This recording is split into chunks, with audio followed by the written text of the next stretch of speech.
Suppose the instantaneous current in a coil is I and the instantaneous flux is phi.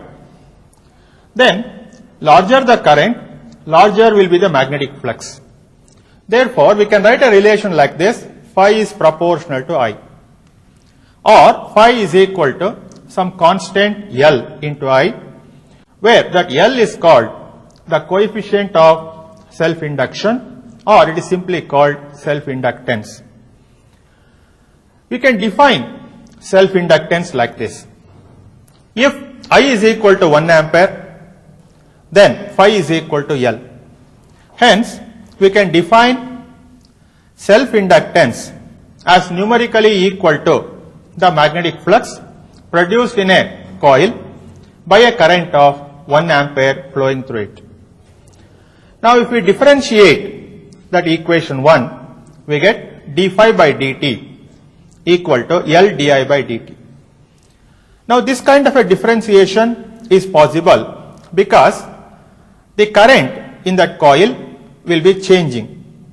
We are applying this differentiation only during that time when the current in the coil is changing. It may be increasing or decreasing. Then d phi by dt will be equal to L di by dt. But we know that the induced EMF according to Lenz's law is given by minus d phi by dt.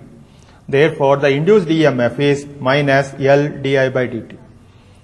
In magnitude, the induced EMF E will be equal to L di by dt.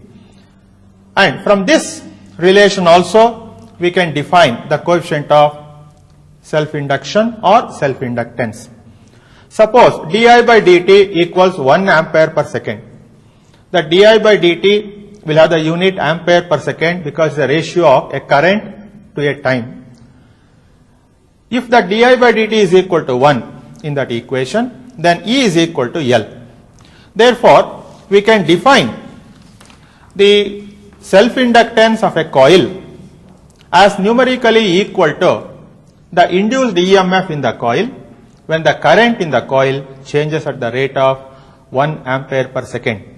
The self-inductance is measured in a unit called Henry.